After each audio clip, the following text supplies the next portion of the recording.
Indonesia memang terkenal dengan barisan pegunungan yang indah dan membuat kita kagum. Di sejumlah gunung pun menjadi tantangan lebih bagi para pendaki untuk ditaklukkan. Namun, seperti yang kita pahami bahwa lokasi-lokasi alam memang menjadi tempat hidup makhluk-makhluk astral yang merupakan akar dari kisah horor pendaki gunung. Dwi, seorang pendaki yang pernah mengalami kejadian mistis ketika mendaki Gunung Salak. Ya, betul. Gunung yang terletak di Jawa Barat itu memang terkenal akan kemistisannya. Saat itu Dwi melakukan pendakian pada malam Jumat Kliwon. Dan bukan hanya itu saja, ia sempat tersesat di jalur ilegal Gunung Salak. Penasaran dengan kisahnya kelanjutannya seperti apa? Duduk manis, siapkan cemilan, dan selamat mendengarkan.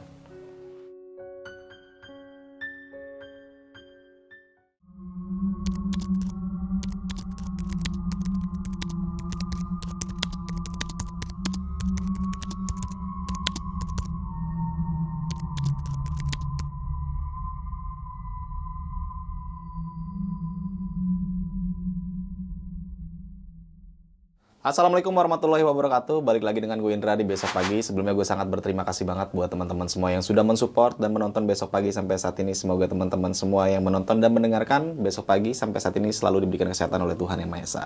Di kesempatan kali ini yang pastinya gue masih mendatangkan narasumber, dan narasumber gue kali ini jauh banget nih, datangnya dari Bekasi, dan dia mempunyai cerita horor pendakiannya waktu di Gunung Salak.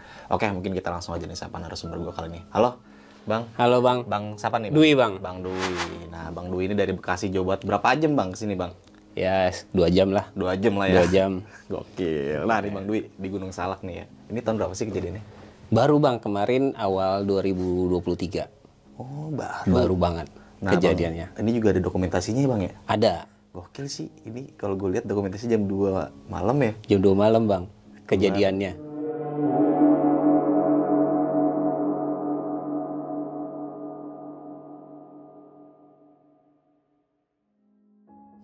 Nah, bagi teman-teman semua yang penasaran sama cerita Bang Dwi waktu pendakian di Gunung Salak, perlu tonton terus video ini sampai habis, karena di situ banyak banget nanti pelajaran-pelajaran, dan yang pentingnya kalian bisa mengambil sisi positifnya dalam cerita nanti akan dibawakan oleh Bang Dwi.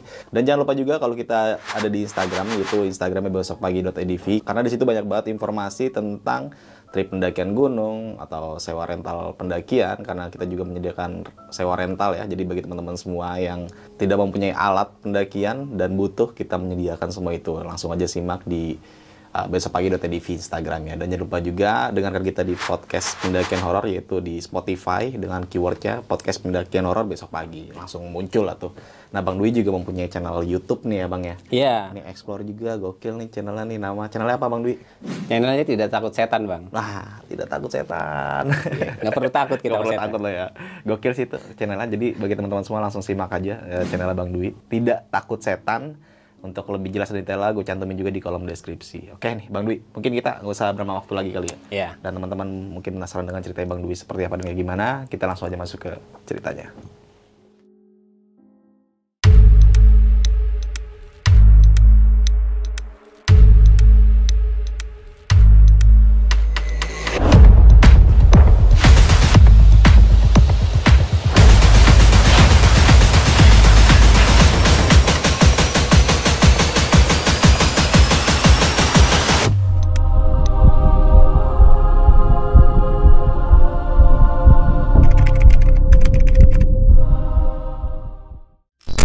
Ceritanya ini berawal dari mimpi Bang. Ini di tahun 2023. Awal bulan Januari itu ada satu malam gua bermimpi didatengin sosok. Nah, sosok ini boleh dibilang agak aneh. Karena sosok ini dia berpakaian seperti kerajaan. Entah itu ksatria, entah itu raja, gua sendiri nggak paham lah. Karena di dalam sosok mimpi itu dia cuma ngasih tahu lu harus datang ke salah satu tempatnya di Gunung Salak. Karena gue sendiri belum pernah nih Bang, jujur aja gue belum pernah mendaki Gunung Salak gitu. Akhirnya gue sempet bingung nih, gue harus lewat mana. Akhirnya kita mulai cari-cari tahu tuh. Gue sempet nanya-nanya sama teman yang pernah mendaki daerah Gunung Salak. Akhirnya ditentuin lah tuh sama gue, kayaknya gue perlu datang ke Gunung Salak itu via Pasir Rengit. Jadi kita dengan persiapan gua dengan teman-teman. Di situ awalnya kejadian ini nggak cuma satu kali bang, jadi berulang kejadian ini. Jadi pertama kali itu gue survei di awal Januari itu gue survei ke Gunung Salak dengan persiapan yang boleh dibilang minim karena kita minim pengetahuan tentang pendakian gitu. Jadi kita hanya persiapan aja tenda segala macam, sepatunya juga masih belum persiapan. Kita cari jalur melalui Pasir Rengit. Kita jalan tuh dari Bekasi, start pagi, kurang lebih sekitar jam 7 pagi. Kita jalan, kita pakai mobil bertiga sama teman. Di situ ada teman gue 2 orang bang, yang juga menemani gue untuk pendakian pada hari itu. Tujuan kita pendakian pada hari itu sebenarnya survei. Survei aja nih. Survei aja rencananya, survei aja jalur treknya seperti apa. Karena berdasarkan yang gua diberi informasi melalui mimpi itu, gua harus mendaki itu pada malam hari. Sedangkan gua cari referensi itu mendaki ke Kawah Ratu di malam hari itu ternyata nggak boleh bang, dilarang karena sangat berbahaya. Nah akhirnya kita berjalan dari Bekasi menuju Gunung Salak sampai di base camp yang namanya Pasir Rengit. Nah, begitu kita udah nyampe sana, itu kurang lebih sekitar jam 9, hampir setengah 10 pagi. Kita nanya-nanya dulu tuh bang, sama orang-orang base camp. Gimana kalau misalnya mau mendaki ke Kawah Ratu di Gunung Salak itu. Ternyata pada hari itu pendakian itu tidak diperbolehkan bang. Akhirnya ditutup. Ditutup. Pendakian itu ditutup, nggak boleh ada pendakian sama sekali. Cuma kita mencoba, kita nggak mau naik ke atas kok, kita cuma mau lihat-lihat sekitaran Kawah Ratu. Akhirnya setelah kita ngobrol-ngobrol, nego-nego, akhirnya diizinkan tapi harus didampingi bang. Sama pakai guide berarti. Pakai guide kita ada ajak satu guide di sana untuk ikut pada saat pendakian. Nah, karena pada saat itu guide-nya tuh udah bilang, ini harus buru-buru nih, nggak boleh lewat dari jam 11 karena nanti balik lagi udah sore, takutnya yang ditakutkan itu adalah gas beracun. Di Kawah Ratu itu ada gas beracun yang sudah banyak makan korban, kita tahu semua. Nah di situ ya udah akhirnya kita siapin daypack segala macam. Kita cuma untuk bolak-balik aja, nggak ada berniat untuk ngecamp. Akhirnya kita sempet jalan melewati, kan kalau dari Pasir Rengit itu kita lewatin pos dulu, baru jalan. Nah baru jalan sekitar 15 menit lah bang, baru jalan sekitar 15 menit itu gua merasa nggak kuat bang. Udah gelap, kunang-kunang nih. Wah kata gue ini bahaya nih, gue nggak bisa ngelanjutin. Tapi karena tujuan pada saat itu kita hanya survei jalur trek yang ada di Kawah Ratu, selama perjalanan itu gue nggak mau nyusahin teman-teman gitu aja. Akhirnya gue berusaha mengalah. Ya udah, gue ngalah deh. Gue balik lagi aja. Akhirnya gue ngomong sama teman-teman gue kayaknya nggak bisa lanjut nih karena kondisi badan udah nggak memungkinkan. Jadi kalian aja berdua lanjut. Nah, ini teman gue nih 2 orang nih bang yang ikut sama gue waktu itu. Ada yang namanya si Abeng, ada yang namanya satu lagi namanya Regi. Nah dua-duanya cowok. Mereka itu boleh dibilang fisiknya jauh lebih kuat dari gue. Mereka kuat lah, sering olahraga. Kalau gue jarang. Jadi akhirnya diputuskan saat itu. Terus gue bilang sama guide-nya, gue balik lagi aja. Gitu, gue balik lagi aja. Nah sebenarnya keanehan itu mulai terjadi pada saat gue balik nih bang. Temen gue lanjut jalan, naik, gue balik lagi. Nah di situ gue ngerasa kayak gue disusurin bang, disasarin sama gue nggak tahu itu siapa. Gue diarahin itu harusnya pada saat balik lagi gue jalan sekitar 10 menit, harusnya gue ketemu 3 percabangan. Di situ gue lupa, ngeblank sama sekali. Harusnya gue lurus untuk balik lagi ke pos, tapi gue dibelokin ke kanan ke arah curug. Di situ ada air terjun. Gue sempet jalan sekitar 5 menit ke arah curug. Udah gue perhatiin, wah ini gue udah salah jalur nih. Di situ gue merasa kalau gue lanjutin ini pasti ke arah Curug nih. Ini udah pasti salah. Gue balik lagi bang. Di situ jujur merinding bang, seluruh badan merinding. Gue balik lagi ke pertigaan tadi. Akhirnya gue putuskan untuk ngambil jalur yang ke bawah. Oke. Ke bawah itu ternyata adalah jalur lama. Gue susurin. Kenapa gue bisa tahu jalur lama? Pada saat gue susurin sekitar 5-10 menit, gue nembusnya ke rumah warga, bukan ke base camp. Udah perkampungan nih Udah berarti? perkampungan. Itu suasana masih siang, itu sekitar jam 11-an lah. Gue turun, kok ini perkampungan. Gue mah merasa, ya udahlah, yang penting gue ketemu kampung, gue harus balik lagi nih ke base camp. Nah, sampai saat itu gue susurin, ternyata itu daerah Curug Pangeran, ke arah Curug Pangeran. Nama daerahnya itu Talaga Bodas.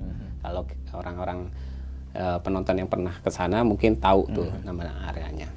Akhirnya gue balik lagi ke base camp tuh bang, pakai ojek. Ternyata jauh, gue lumayan jauh tuh nyasarnya. Nah, tapi gue bilang ke teman gue, gue tahu nih jalur trek baru yang nggak perlu lagi lewat base camp ya. Base camp. Karena niatnya kita kan mau jalan malam, mau trek malam, nggak perlu lewat base camp. Kalau lewat base camp otomatis sudah lu pasti nggak akan boleh.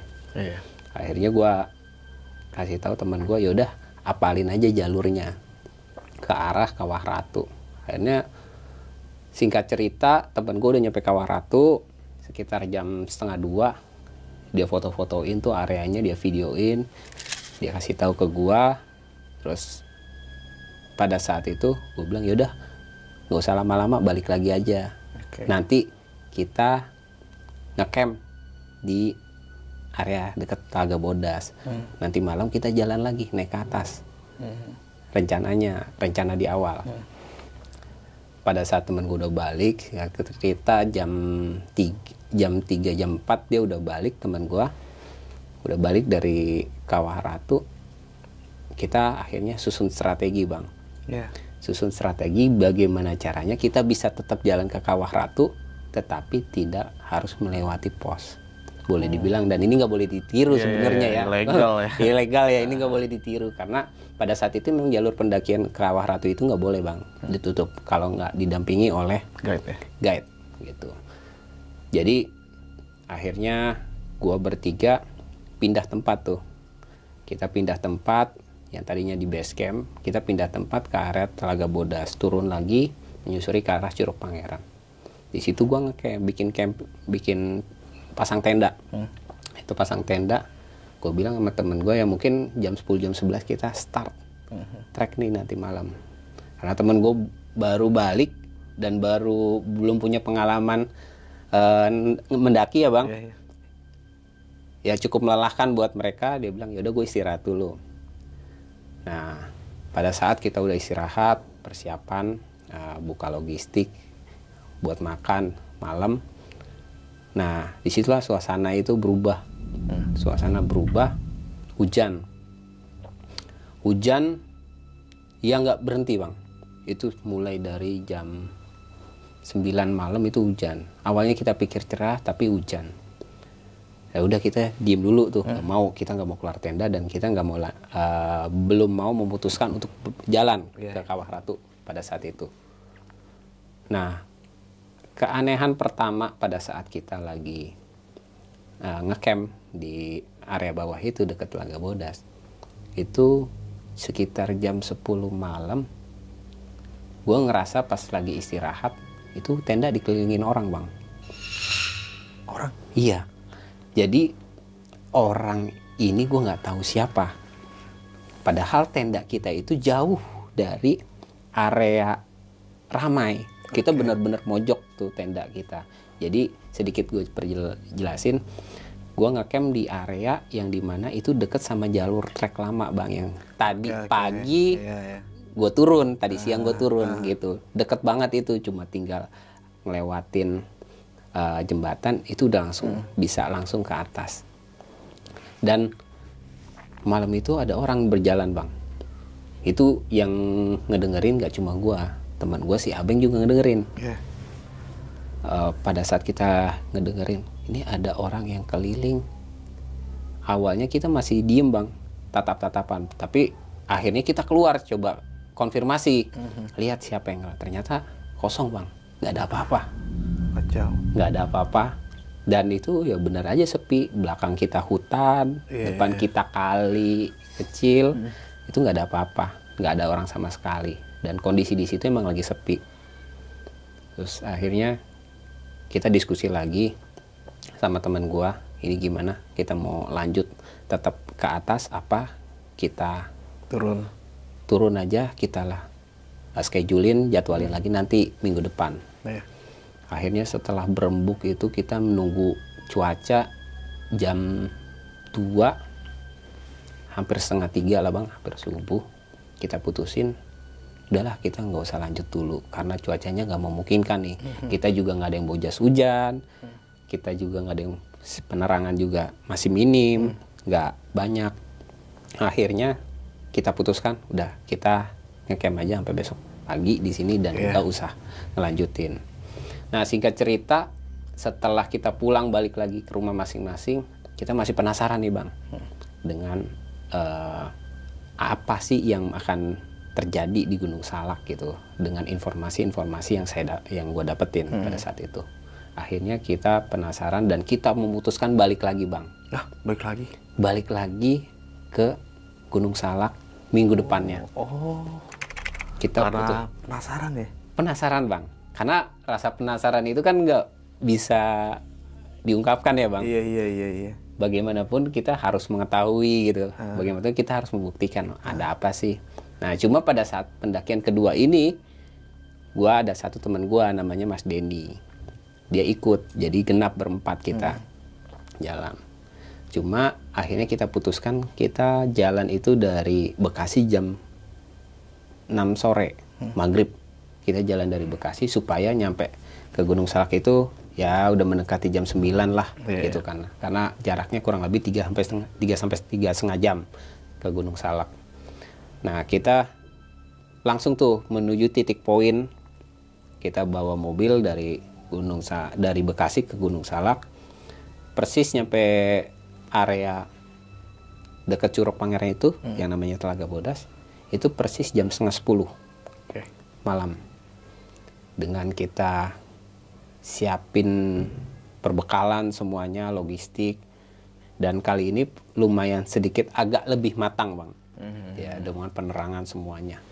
Jadi kita benar-benar kalau istilahnya kalau anak sekarang well prepare lah, well prepare lah kalau bahasanya. Jadi kita siapin semuanya. Nah tapi memang sebelum kita melakukan pendakian, kita ya seperti biasa berdoa, kita melakukan sholat dulu, terus berwudu, ya baru kita melakukan pendakian. Dan gue ingat itu pada saat pendakian kedua itu kurang lebih kita start jalan itu di jam 10:30. 10:30 malam. Wah, ini di jalur yang sama ya? Di jalur yang sama bang, lewat Pasir Rengit. Mungkin kalau ada yang udah paham jalurnya. Nah kita itu cuma nggak lewat base camp bang, pos penjaga. Kita lewatnya jalur lama, jalur warga. Kita lewat jalur warga. Dari situ jalurnya memang licin bang, karena udah lama nggak digunakan. Jadi batu-batuannya udah banyak berlumut. Gue jalan berempat tuh. Kita udah bikin formasi siapa yang paling depan. Dan kebetulan yang paling berani itu Abeng. Dia yang paling depan. Gue tengah. Terus ada yang di belakang temen gue si Mas Denny sama si Regi. Kita jalan berempat. Nah sempet ada sedikit gangguan itu pada jalan kita baru naik dari jalur lama menuju ke pertigaan tuh. Pertigaan yang ke pos penjaga sama yang ke Curug. Makanya kita harus ke kanan naik ke atas. Nah di situ salah satu teman gue si Mas Denny ini kram kakinya. Pada saat dia bilang minta istirahat sebentar. Pada saat kita tanyain ke si Mas Denny, masih sanggup nggak ikut ke atas? Sanggup kata dia. Yaudah kita istirahat dulu sebentar. Akhirnya biasa kita ngerokok dulu sebatang sambil minum-minum tipis lah. Baru kita lanjut Bang. Nah, selama perjalanan dari bawah itu kurang lebih kalau sampai atas sekitar, kalau normalnya ya 2 jam lah ya normalnya. Lumayan agak lama tuh Bang kita berhenti-berhenti. Selama perjalanan itu memang boleh dibilang nggak ada gangguan lah.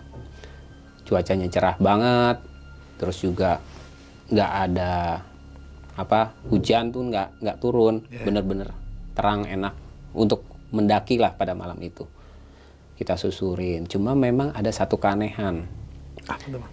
Keanehan itu kita semua berempat merasa ada yang ngikutin nih Bang. Tapi bukan dalam bentuk hanya suara. Jadi selama perjalanan itu kayak ada burung Bang. Ngikutin dari bawah sampai kita menuju sampai ke Kawah Mati dengan burung yang sama, suara yang sama. Dan itu yang kita positif aja. Gua selalu bilang, pokoknya kalau ada sesuatu ya kita konfirmasi, nggak boleh disimpan sendiri. Kita bareng-bareng gitu. Akhirnya kita tetap berjalan. Setelah berjalan kurang lebih 30 menit itu sampai ke pos 1.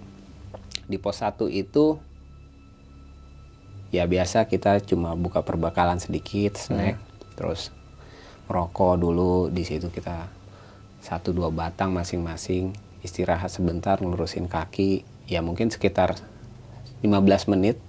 Kita lanjut jalan lagi, telusurin. Malam hari tuh Bang, penerangan, tapi kita masing-masing udah pakai headlamp, jadi lumayan cukup terang. Jalur bisa kita lihat pada malam itu. Pada sampai di pos 2 itu kondisi masih biasa aja, nggak ada gangguan atau apapun. Nah, baru mulai sedikit ada gangguan pada saat udah mulai menuju mata air terakhir. Di mata air terakhir itu kan setelah kita sampai mata air terakhir, nggak lama kita sampai ke Kawah Mati. Nah, disitulah mulai berkecamuk Bang pada saat di Kawah Mati, karena kita dan pengalaman-pengalaman cerita-cerita dari orang-orang yang mungkin yang ada di YouTube atau dimanapun, Kawah Mati itu area yang lumayan cukup angker di Gunung Salak. Nah, di situ kita sempat kebingungan tuh. Teman gua yang sebelumnya udah mendaki survei itu, si Abeng sama si Regi, dia lupa treknya kemana. Dia lupa karena baru sekali mendaki dan itu pun siang hari.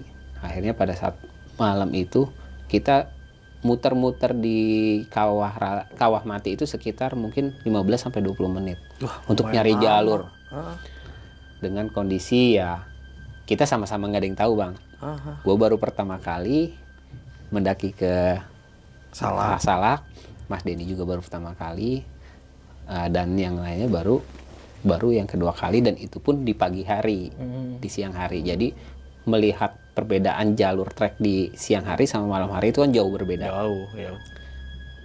Akhirnya setelah kita cari-cari dan telusuri, akhirnya ketemu jalur menuju Kawah Ratu. Udah kita lanjut jalan. Kalau dari Kawah Mati itu kan mau Kawah Ratu kita nanjak dulu ya Bang. Nanjak. Nanti dari ada sedikit kayak bisa ada tempat buat istirahat di daerah Kawah Mati yang bagian atas. Baru lanjut lagi ke arah Kawah Ratu. Ya, pendakian. Akhirnya kita lanjutin tuh ke arah Kawah Ratu Bang. Dan sampailah kita di Kawah Ratu itu kurang lebih jam 2:30. 2:30 pagi nih. 2:30 pagi. Gila. Nah, tapi ada satu hal nih Bang yang gua terlupa. Pada saat kita istirahat sebentar di Kawah Mati, setelah Kawah Mati itu pas kita naik ke atas, kita berempat itu ngelihat satu cahaya. Kita nggak tahu itu apa. Kita tadinya berpikir orang bikin api unggun, ngecamp bikin api unggun, terus ada cahayanya, karena cahayanya agak oren-oren gitu, kemerah-merahan seperti orang bikin api unggun, atau enggak seperti kayak sunset lah gitu. Kita lihat, cuma kita masih belum ada perasaan apa-apa saat itu. Akhirnya pada saat kita nyampe Kawah Ratu, kita memang nggak mau stay di Kawah Ratunya karena sangat berbahaya. Jadi kita turun ke arah sungai, telusuri ke bawah, ambil jalur ke arah sungai. Nah di sungai itu kan air hangat ya bang, masih bisa bersih-bersih segala macam. Dan posisi pada saat itu udah 2:30 pagi. Barulah di situ kita melihat jelas yang namanya cahaya tersebut. Cahaya tersebut di pendakian kedua itu. Nah cuma pada saat itu kita nggak tahu harus mau ngapain bang di situ, karena saya cuma dapat infonya datang aja ke sana gitu. Dan kita nggak tahu sebenarnya yang ditunjukin itu adalah yang mungkin cahaya tersebut. Nah pada saat kita udah buka perbekalan lah, kita makan dulu di sana, terus ngopi, bikin kopi dulu di sana, ngopi-ngopi dulu sambil ngerokok. Posisi itu udah mau subuh jam 4 gitu, karena kita nyampainya udah terlalu lama 2:30, posisi jam 4 si cahaya ini mulai menghilang bang. Lama kelamaan itu menghilang dia, dengan sendirinya menghilang. Dan persis pada saat mau azan subuh udah bener-bener blas hilang. Lama juga berarti ya cahayanya? Iya kurang lebih kalau itu sekitar 1,5 jam lah. Iya. Stay aja di situ. Stay aja itu cahaya. Tapi kalau dari sungai yang dekat Kawah Ratu itu, kalau kita mau telusurin itu agak lumayan jauh bang. Dan kita nggak tahu itu posisinya ada di sebelah mana. Tapi terlihat dengan jelas. Nanti gue ada dokumentasinya, gue bisa kasih lihat. Nah dengan rasa penasaran itu akhirnya, tapi gue juga masih memikirkan tim yang lain, teman-teman yang lain itu udah nggak ada yang kuat bang, karena kita punya persiapan untuk pribadi itu benar-benar minim. Jadi pada saat kita sempat dapat info itu biasanya itu jam 5 itu gas beracun keluar. Nah kita harus buru-buru keluar dari area Kawah Ratu. Dan pada saat udah selesai azan subuh itu posisi 4:30 bener bang, seperti yang dibicarakan orang-orang itu, gas beracun itu keluar. Aduh bahaya banget. Dan itu gua sama teman gua berusaha bagaimana caranya kita nggak menghirup si gas beracun itu, karena sepengalaman dan sepengetahuan kita yang kita dapetin, gas beracun itu mungkin hanya 40 atau 50 cm dari tanah tuh. Kalau kita sampai duduk atau kita terjatuh, bisa jadi kita bisa menghirup dan itu bisa fatal akibatnya. Akhirnya singkat cerita gue keluar dari Kawah Ratu. Pada saat pendakian kali itu sebenarnya nggak ada terjadi apa-apa bang, nggak ada fenomena-fenomena apa selain yang cahaya tersebut. Tapi dengan punya rasa penasaran yang masih terganjal di hati, gue merasa mungkin gue harus balik lagi. Nah akhirnya gue berempat memutuskan untuk turun. Pada saat kita turun, kita turun lewati Kawah Mati, terus lanjut lagi mati jalur. Itu boleh dibilang nggak ada kondisi yang mengganggu. Kita cukup lancar turun sampai bawah sampai jam 6 pagi di bawah, kurang lebih hampir 6:30. Nah di situ kita bersih-bersih, tapi gue masih penasaran. Ada rasa penasaran itu masih ngeganjal sebenarnya di hati kita berempat. Itu sebenarnya apa? Dan saat itu juga gue putuskan, oke, minggu depan kita balik lagi. Bener balik lagi. Dan saat itu minggu depannya gue balik lagi, tepat di tanggal 3 Februari, tepat pas Kamis malam Jumat Kliwon bang. Cuma teman gue yang Abeng dan Regi ini, dia udah nggak berani. Dia bilang, gue nggak berani kali ini karena terlalu beresiko, silakan lu aja jalan. Akhirnya gue memutuskan sama Mas Denny, berdua nih ya. Berdua kita jalan dari Bekasi pada saat itu. Akhirnya kita memutuskan, udahlah kita ngeteng aja, naik kereta. Gue jalan dari Bekasi jam 12, akhirnya sampai di Talaga Bodas itu, di Curug Pangeran itu sekitar jam 5 sore bang. Di situ kita masih persiapan masih biasa aja, kita siapin logistik segala macam, karena memang ada jangka waktu, kita sudah targetkan 3 jam perjalanan, kita rencananya jalan itu jam 10 malam. Jadi gue masih nyantai-nyantai dulu di warung itu, masih biasa aja, masih persiapan aja dulu, dan masih istirahat dulu karena baru capek dari perjalanan, kita masih santai-santai, dan barulah pada saat jam 10 itu kita mulai jalan. Sebelum lanjut ke cerita, untuk kalian yang ingin menjadi narasumber di besok pagi dan mempunyai cerita horor dalam pendakian, kalian bisa kirim cerita kalian ke Instagram official besokpagi.idv atau melalui email besokpagi.ch@gmail.com. Sebelum berjalan itu kita berdoa dulu, kita ambil wudhu dulu, dan baru kita start berjalannya lagi itu persis jam 10:15. Kita susurin tuh Bang, jalur yang warga yang biasa untuk warga naik ke Kawah Ratu. Kita susurin dan ternyata jalurnya udah ditutup. Ditutup? Benar-benar ditutup Bang. Di Palang gitu? Di Palang, jalur lewat situ, ada jembatan kecil, jembatannya dihancurin, nggak boleh dilewatin, nggak bisa dilewatin. Dan pada saat malam itu gue berpikir, gue harus tetap lewat. Bagaimana caranya, gue harus tetap lewat. Akhirnya kita susurin nih Bang kali sampai kecil ujung. Ya, kita loncat-loncatin batu, terus baru naik lagi, baru tuh naik ke arah jalan berbatuan sampai ke pertigaan. Nah persis pasti pertigaan itu jalur ditutup lagi Bang ke arah, kalau ke kanan ke atas itu jalur ditutup lagi pakai bambu. Cuma gue bilang ya kalau tutup pakai bambu sih ya gue bisa lewatin, ya udahlah lewat ya. Akhirnya kita putuskan, gue putuskan sama teman gue, kita terus jalan. Nah malam itu juga pada saat kita start dari pertigaan tersebut, mulailah Bang bunyi suara burung yang minggu lalu ada. Yang ngikutin itu ya? Yang ngikutin pas saat minggu lalu itu ada.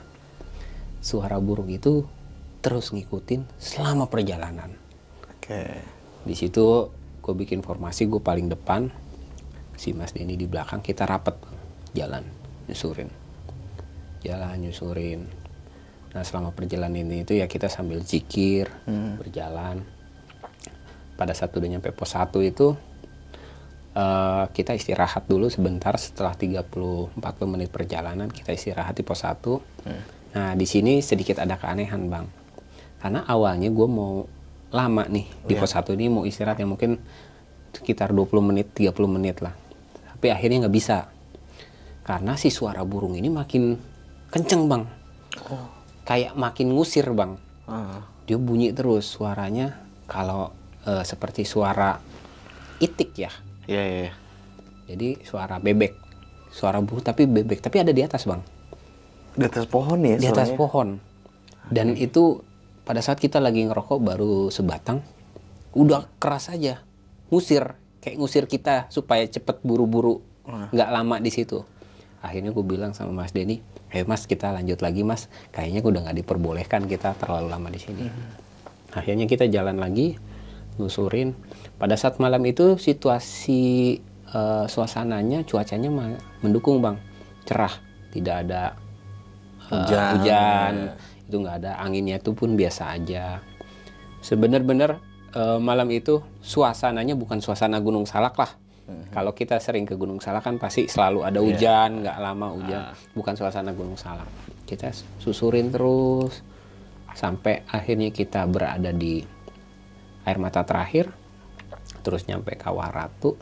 Setelah air mata terakhir itu nyampe Kawah Mati. Nah pada saat Kawah Mati itu kan kita nanjak Bang. Gue ingat pada saat pendakian sebelumnya yang kedua, gue lihat ke arah sebelah kanan atas itu ada cahaya, dan kali ini nggak ada Bang cahayanya. Gue perhatiin, dan posisi itu gue ingat sekitar jam 12 lewat, hampir setengah 1. Akhirnya yaudah gue tetap lanjut jalan ke arah Kawah Ratu. Dan persis di Kawah Ratu itu gue jam 1 pagi. Jam 1 pagi di Kawah Ratu berdua Bang. Nggak ada siapa-siapa. Dan posisi itu malam Jumat Kliwon. Iya, kacau sih. Kacau. gue juga berpikir pada saat itu mungkin di gunung itu gue cuma berdua doang di atas gunung ini, nggak ada yang lain. Akhirnya kita lanjut lagi tuh bang, turun ke arah sungai. Nah pada saat di sungai itu kurang lebih sekitar jam 1.15 lah, hampir setengah 2. Si Mas Denny nyeletuk, mana nih Pak cahaya yang kemarin kok nggak ada? Bentar Mas, kayaknya belum datang, gue bilang. Coba kita tungguin aja nih jam 2, cahayanya nggak datang, udah kita balik lagi aja gitu. Okay. Berarti kita nggak ketemu dengan cahaya ini. Akhirnya persis gue inget bang, 1.59 gue lihat di handphone, 1.59 muncul cahayanya bang. Muncul dari mana ya bang? Itu pertama kali muncul itu kayak dari atas bang, dari awan. Cahaya tersebut turun, akhirnya nempel kayak di hutan. Jadi kalau dilihat itu kayak ada orang lagi ada acara bang di situ. Oke. Dan gue ada dokumentasinya nih, nggak bisa gue kasih lihat. Persis jam 2 itu cahaya terang bang, kayak sunset atau fajar lah kalau kita lihat, kalau mau ada itu cahayanya kemerah-merahan muncul. Dan gue udah prediksi pada saat itu pasti ini jam 4 juga udah hilang.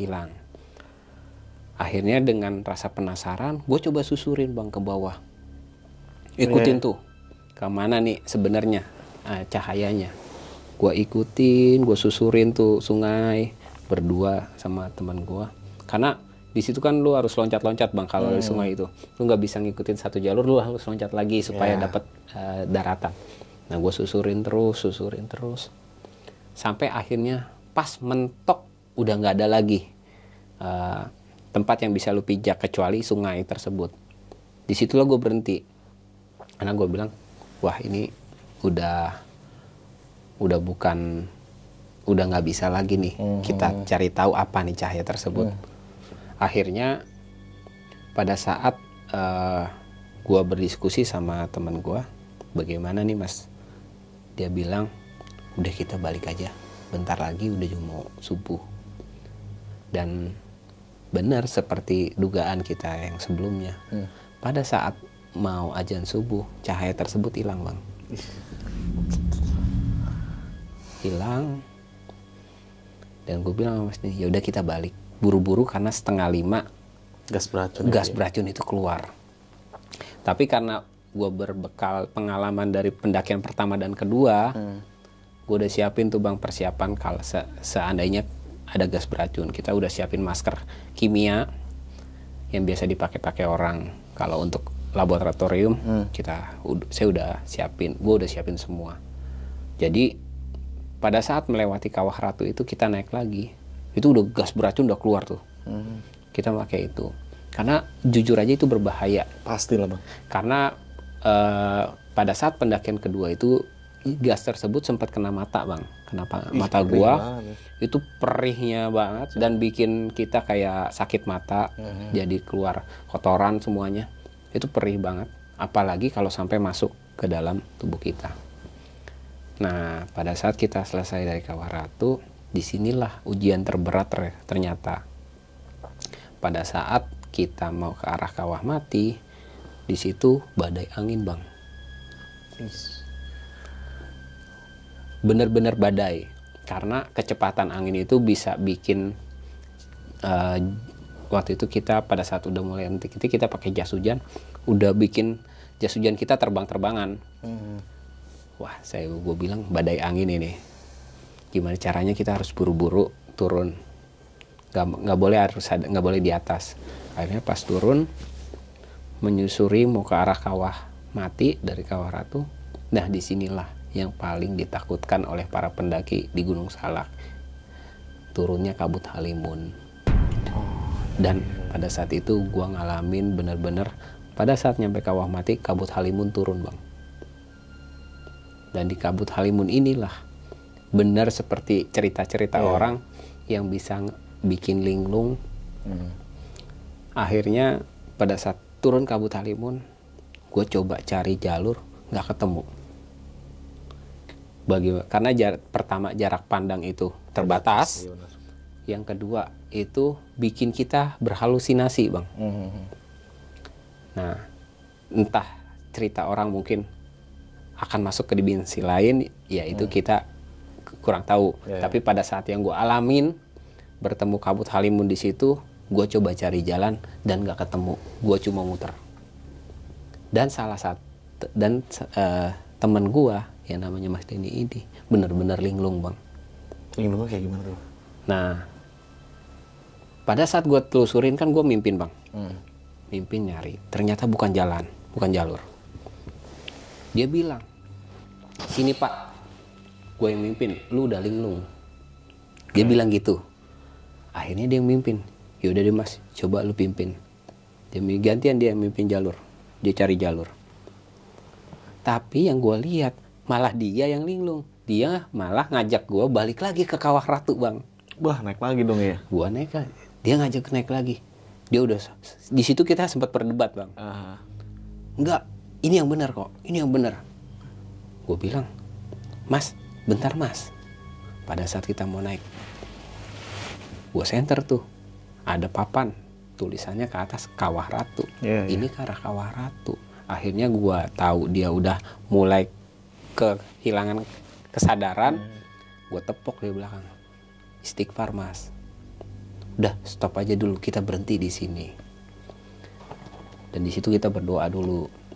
Berdoa ada sekitar mungkin 5-10 menit lah kita berdoa dulu. Gue bilang sama Mas Denny, Mas, kita berdoa dulu aja Mas. Ini udah nggak benar nih. Akhirnya kita berdoa dulu di sana. Dan nggak lama setelah udah selesai berdoa, gue inget tuh kalau ketemu Kabut Halimun tunggu bener sampai reda. Lu berdoa aja. Akhirnya gue tepok tuh tanah, Bang. Setelah selesai berdoa gue tepok tanah. Gue baca Bismillah. Ayo kita jalan lagi. Akhirnya gue telusurin lagi tuh ke bawah. Karena kabutnya itu persis ada di bawah, Bang. Jadi pas nyampe di bawah, kabut itu bener mulai memudar tuh, hilang, menghilang. Akhirnya setelah mungkin kita jalan beberapa meter, baru kelihatan lagi tuh jalur. Akhirnya disitulah gue ngerasa kabutnya udah hilang. Dan kita telusurin tuh jalur lagi pada saat di Kawah Mati. Dan pada saat sudah di Kawah Mati, suasana berubah, Bang. Suasana itu balik lagi kayak normal. Kayak normal selayaknya gunung. Turun serintik-rintik dan cuacanya cuaca gunung. Karena pada saat malamnya sampai gua nyampe ke Kawah Ratu itu suasana kan memang berbeda banget. Kayak bukan layaknya seperti Gunung Salak gitu. Gunung Salak kan salah satu gunung yang curah hujannya lumayan cukup tinggi gitu. Nah, akhirnya pada saat gua turun barulah itu suasana berubah. Akhirnya gua telusurin jalur. Itu kurang lebih kita 1,5 jam sampai 2 jam perjalanan turun, baru sampai di pos kedua. Nah di situ udah agak enak tuh, Bang. Udah agak enak. Lalu kita telusurin dan cuacanya udah, karena udah mau pagi ya. Akhirnya pada saat kita masih mau menuju ke bawah, kita udah sedikit ada muncul matahari. Disitulah udah perasaan itu udah tenang, lega. Karena jujur aja kita benar-benar shock apa yang kita alamin di Kawah Mati tersebut. Itu Kabut Halimun itu benar-benar yang kita tadinya udah berpikir, kita akhir hidup gua akan ada di sini nih, Kawah Mati. Tapi akhirnya karena mungkin Tuhan masih menolong gua sama teman gua, ya kita masih bisa selamat turun sampai ke bawah. Di bawah ternyata pada saat kita nyampe di warung, tukang warung itu mikirin kita semalaman katanya. Dan gak sengaja kata dia, gak tahu kenapa dari malam itu, dari jam 10 malam gua ngetrek, dia terus Bang berdoa sampai subuh. Yang punya warung ini kata dia, gak tahu kenapa saya tuh kepikiran dan terus berdoa sampai saya nggak bisa tidur, berdoa terus semoga itu anak 2 orang yang naik ke Kawah Ratu bisa selamat.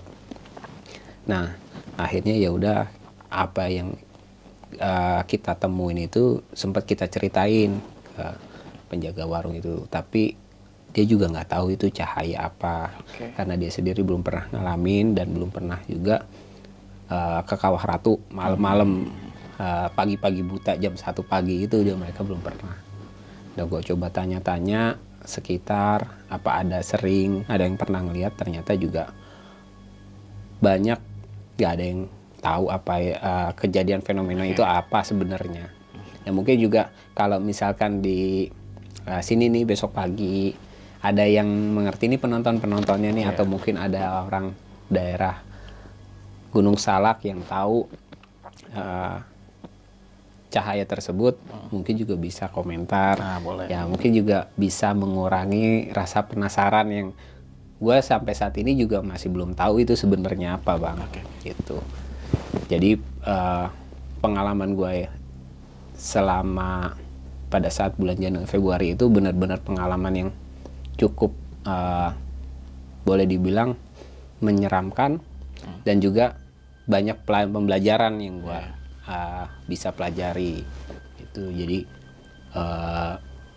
selama mendaki itu memang kita harus benar-benar dengan persiapan yang matang lah. Pasti. Persiapan yang matang, jaga tata krama, dan itu yang akhirnya bisa membuat kita pada saat naik sampai turun lagi itu bisa selamat itu. Itu pembelajarannya mungkin. Mungkin kalau suatu saat nanti gue mau ke Gunung Salak lagi, ya mungkin gue akan coba mencari tahu lagi, tapi ya nanti aja lah. Karena lumayan gitu buat mendaki itu perlu persiapan yang cukup matang, baik fisik maupun yang lain, seperti itu, Bang. Oke nih Bang Dwi, ini cerita sangat gokil banget, kejadian tahun 2023, belum lama ya? Belum lama. Dan terakhir ini bulan Februari ya, ini pendakian yang ketiga kalinya. Nah ini kejadian yang diawali dari mimpi nih Bang. Betul. Nah kan lu udah naik sampai 3 kali nih Bang ya, dan akhirnya dalam mimpi lu itu yang lu harus ke sana itu ditemukan salah satu fenomena yang dimana bertemu cahaya. Sampai saat ini nggak ada informasi lebih detail tentang apa rasa penasaran lo nih Bang selama mendaki Gunung Salak. Apakah masih penasaran kah atau memang udah cukup?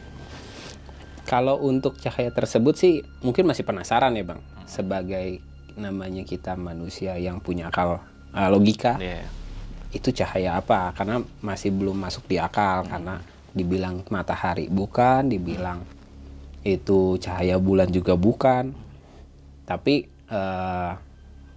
lumayan tahan dulu, karena gue mencoba menahan diri buat mencoba mengeksplor lagi lebih lanjut lagi, karena takutnya malah ada kejadian-kejadian yang tidak kita kendaki gitu sih. Nah ini tapi pendakian lu juga sangat gokil Bang ya. Ini ekstrim sih menurut gue, karena lewat Kawah Ratu di jam yang bukan selayaknya atau sewaktunya kita lewatin. Betul. Sangat beresiko, sangat tinggi. Nah, lu tahu nih Bang, bahaya yang lu bakal hadapin ketika pendakian saat itu. Berarti lu punya manajemen risiko yang, atau misalkan ketika gua mengalami seperti ini, apa yang harus gua lakuin? Ada nggak Bang kepikiran seperti itu? Nah, berawal dari pendakian pertama, kedua itu banyak pembelajaran Bang. Jadi manajemen risiko yang akhirnya gua harus persiapkan itu dengan sangat matang pada saat pendakian terakhir itu, yang ketiga itu benar-benar buat gua udah cukup matang. Karena gua udah persiapan seandainya ada gas beracun, gua udah persiapkan masker kimia yang mungkin sangat berbeda dengan masker biasa, yang bisa dipakai setidaknya mengurangi kadar racun di gas tersebut. Dan itu memang udah kepersiapan. Dan juga kayak lighting, headlamp itu kita persiapan bisa 2 kali Bang. Jadi gue bawa itu pada saat itu kurang lebih sekitar 6 headlamp. Wih, banyak juga ya. 6 headlamp. Jadi just in case amit-amit mati satu, ada cadangan. Dan mati lagi ada cadangan Bang. Jadi itu bisa buat 3 malam. Dan satu headlamp itu standby 48 jam. Jadi buat para penonton juga sebenarnya mendaki itu yang perlu ditakutkan sih memang sebenarnya adalah persiapan yang kurang. Karena kalau persiapan udah cukup matang ya sebenarnya nggak ada lagi yang perlu kita khawatirkan. Seperti jas, hujan itu wajib. Pada saat pendakian di gunung manapun, pada saat kondisi apapun itu kita wajib membawa jas hujan. Terus kayak standar-standarnya kayak flying seat, terus sleeping bag segala macam, matras itu wajib. Dan yang perlu itu adalah logistik. Jadi pada saat gua pendakian terakhir itu karena kita udah punya pengalaman di pertama dan kedua, itu logistik sebenarnya gue siapin untuk 1 minggu bang. Wih, banyak ya? Banyak bang, karena kita antisipasi kalau seandainya kita menyasar. Karena kita jatuhnya ilegal bang, nggak akan diketahuin. Seandainya nyasar dan seandainya kita harus nyasar dan nggak tahu lagi jalur, itu kan kita kayak ngelilingin gunung itu amit-amit masuk dimensi lain bang. Iya. Itu juga salah satu manajemen yang kita harus persiapkan. Jadi pentingnya kita dalam mendaki itu kalau menurut gua paling penting itu list kebutuhan dasar pada saat kita mendaki itu jangan sampai kelewat. Kayak P3K itu nggak boleh. Itu semuanya memang udah gue persiapkan. Jadi pada saat pendakian terakhir itu kita benar-benar siap dengan situasi kondisi apapun yang akan terjadi ke depannya. Oke. Nah, lu naik gunung nih yang dari awalnya berdua, terus berempat, dan sampai pada akhirnya berdua lagi. Dari beberapa teman pendakian lu yang ikut waktu pendakian saat itu nih bang, ada ngerasain hal yang beda mungkin menurut pandangan mereka, atau dia tahu nggak sih bang tujuan maksud lu ke Salak itu untuk apa gitu? Jadi sebenarnya dari mimpi itu sebenarnya pertama kali awal mimpi itu sebenarnya kita sama-sama udah dikasih tahu nih bang. Gue udah ngasih tahu. Sebenarnya gue cuma pengen tahu sebenarnya apa sih yang ingin disampaikan. Karena mimpi itu pada saat gue mimpi tersebut kan, di dalam mimpi tersebut gue seolah-olah diberitahukan akan diberikan sesuatu, tapi sesuatunya itu gue juga belum tahu apa. Jadi kita masih bertanya-tanya. Apakah mungkin mimpi tersebut adalah ingin menunjukkan fenomena yang cahaya tersebut yang di pendakian kedua dan ketiga? Apakah hanya tersebut yang kita dapatkan, yang akhirnya cuma ingin menunjukkan eksistensi dari dimensi lain, atau ada lagi yang mau diberikan? Karena kita merasa, tapi yang sepengalaman kita pada saat pendakian kedua dan ketiga itu, setelah kita mendaki gunung tersebut bang, pada saat turun itu kita turun itu bisa lari bang. Jadi kayak kita kayak punya gua kayak ngerasa energi itu biasanya kalau kita tektok itu kan jatuhnya tektok akan capek ya bang, naik ke atas turun lagi. Itu pada saat itu kita ngerasa dan semua ngerasa kita turun itu lari bang. Jadi dia bilang lari itu kayak jalan tapi cepet lah. Kita loncat. Di situ kita yang merasa agak sedikit berbeda. Semua teman gue juga merasa berbeda. Jadi kita jalan itu benar-benar loncat gitu. Padahal kita nggak ada sama sekali istirahat jeda waktu antara naik sama turun, itu hanya beda beberapa jam aja lah. Gitu, dan kita merasa energinya beda. Dan itu doang yang kita rasain. Nah, ada sih teman yang sempat melihat satu sosok.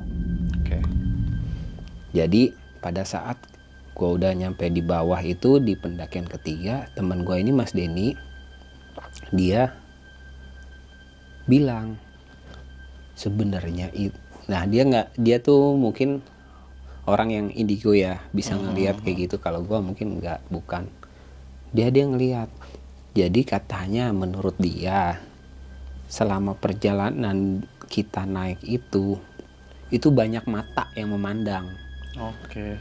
Dan itu memang dia nggak mau ceritain pada saat pendakian itu dan pada saat turun. Nah, pada saat di Kawah Ratu itu dekat dengan cahaya tersebut agak jauh, itu jaraknya mungkin sekitar 50 sampai 100 meter itu dia ngeliat satu sosok yang seperti ada dalam pewayangan. Jadi sosok semacam Semar, kata dia. Saya ngelihat Pak, Tama, saya belum mau ngomong, nanti aja katanya, karena dia nggak berani ngomong di situ. Akhirnya pada saat penturun itu dia ceritakan semua kepada saya, kepada gua. Dia bilang, mungkin suatu saat nanti kita kalau kapan-kapan ke sana lagi, mungkin bisa jadi ketemu lagi, tapi mungkin juga enggak katanya. Nah, gue bilang sama dia, emang ada pesan apa atau apa? Ya nggak ada, dia cuma ngeliat itu dan dia nggak berani, dia ngeliat aja dan dia juga nggak berani gitu katanya. Ya udah, pada saat itu yang kita rasakan sih hanya seperti itu. Setelah kita mendaki juga kita nggak ngerasa, sampai di rumah kita nggak ngerasain apa-apa. Bahkan kita nggak sampai, gua nggak ada mimpi-mimpi lagi atau berkelanjutan mimpinya, nggak ada. Udah kayak stop aja di situ. Nah, berarti sebelum mendaki Gunung Salak ini sering dimimpin berarti Bang? Hanya sekali itu Bang. Kalau nggak salah sekali dimimpiin. Udah dari situ gue saking penasarannya coba cari tahu, dan akhirnya kita tahu tempat lokasinya itu adalah Gunung Salak di Kawaratu. Berarti rasa penasaran yang lu simpan itu dalam banget ya sampai segitunya. Iya. Ya kan? Karena mencoba untuk kalau bahasa Sundanya siloka lah ya. Ini apa sih maksudnya, kan kita cuma mau cari tahu. Karena itu salah satu perjalanan spiritual ya seseorang mendapatkan apa ya? Mungkin mimpi dan akhirnya bisa tahu hal fenomena yang nggak masuk di akal gitu, kurang lebih seperti itu sih. Oke, ini pendakian 2023 yang belum lama. Ada niatan mau balik lagi ke Gunung Salak Bang Dwi? Pengen banget sih Bang. Pengen lagi? Pengen banget sih. Nah, di jalurnya sampai jangan jangan, kita jalur lewat yang lain aja gitu. Jalur resmi aja ya? Jalur resmi, terus nanjak gitu aja. Nah, ini waktu naik nih Bang Dwi, kan sempat lewat jalur ilegal ya? Berarti ada izin tertentu nggak sih? Atau dari warga lokal sekitar atau? Nggak ada Bang. Lewat aja? Lewat aja. Kita cuma minta izin kepada Tuhan Yang Maha Esa lewat kita, jadi sama-sama sholat. Kita pada saat sebelum melakukan pendakian itu kita sholat hajat Bang. Sholat hajat, ya kita mau mendaki, kita minta izin kepada Tuhan Yang Maha Esa, diberikan kemudahan dan kelancaran, keselamatan hingga balik lagi. Nggak ada warga lokal tuh yang mergokin atau segala macam? Alhamdulillah sampai pendakian ketiga sepertinya nggak ada Bang yang mergokin. Tapi itu waktu pendakian ketiga pemilik warung berarti sempat stay di warung dan dia sempat pulang dulu, tutup warung jam 10, dia tutup warung, gua naik ke atas. Terus ya dia kepikiran, dia berdoa tuh dari jam 10 malam sampai subuh dia berdoa terus. Masih tetap kepikiran karena ada yang naik 2 orang itu malam-malam. Dia nggak mikirin entah resmi atau ilegal, tapi dia mikirin 2 orang malam Jumat Kliwon naik ke atas Gunung Salak. Walaupun cuma nyampe Kawah Ratu, ya dia merasa simpati aja ya. Iya. Tapi sampai segitunya berarti apa yang dipikirin itu berarti punya firasat yang buruk tuh ya dipikirannya ya. Dia pikiran mungkin firasat yang buruk. Oke, malam Jumat Kliwon lagi pendakian ketiga tuh. Iya. Nah ini pendakian bersama berdua 2 orang. Berdua 3 orang. Nah oke nih Bang Dwi, ini cerita lu sangat gokil banget. Semoga teman-teman semua yang menonton cerita kali ini bisa mengambil sisi baiknya dan bisa menjadikan pelajaran juga bagi kita, bahwasanya kalau kita mendaki gunung lewat jalur resmi alangkah baiknya Bang ya. Iya. Nah kalau kita terjadi apa-apa juga kan masih ada tanggung jawab juga dari base camp ya kan, dapat asuransi juga. Ya. Kalau hilang juga bisa dicari.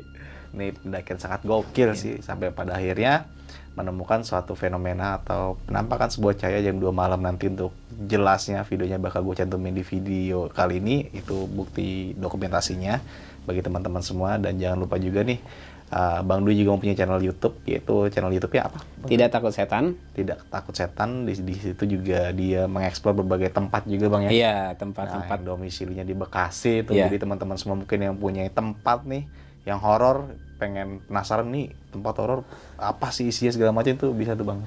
Bisa, nanti bisa kita datengin nih, kita samperin. Nah, Ngomong-ngomong tentang explore nih Bang nih. Betul. Di konten lu nih Bang. Ada nggak sih Bang? Gue penasaran karena gue Iya. kan nggak pernah explore tempat-tempat gitu Betul. ya. Ada suatu tempat yang menurut lu horor banget gitu Bang? Selama gua explore beberapa bulan kemarin itu, yang paling horor itu pernah waktu di Gedung Biru Kalimalang, Bang. Gedung Biru Kalimalang. Iya, Oh, masih di Bekasi nih ya? di Bekasi. Itu lokasinya, kalau orang-orang Bekasi tuh pasti tahu tuh. Lokasinya tuh di Gedung Biru Kalimalang, itu di sekitar Bekasi Timur. Itu ada di sebelah kiri kalau lewat Kalimalang, jalur Kalimalang.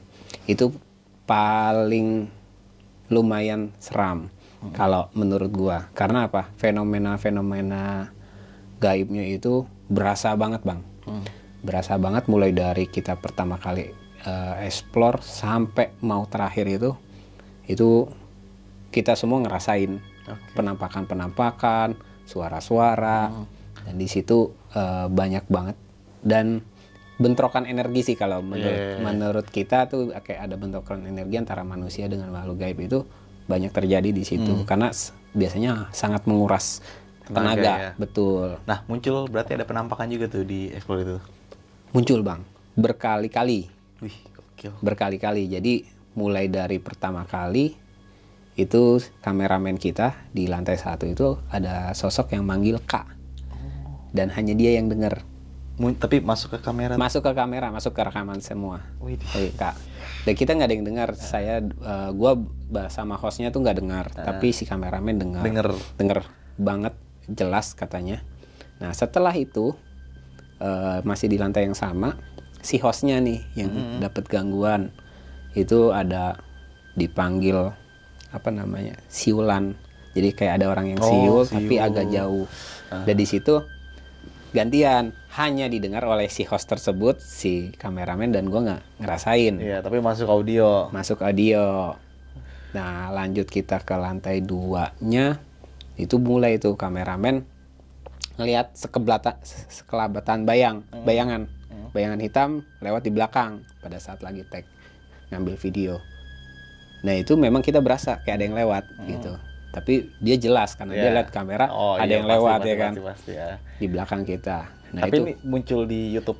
Muncul. Oh, ada, berarti videonya ada ya? Ada, videonya ada.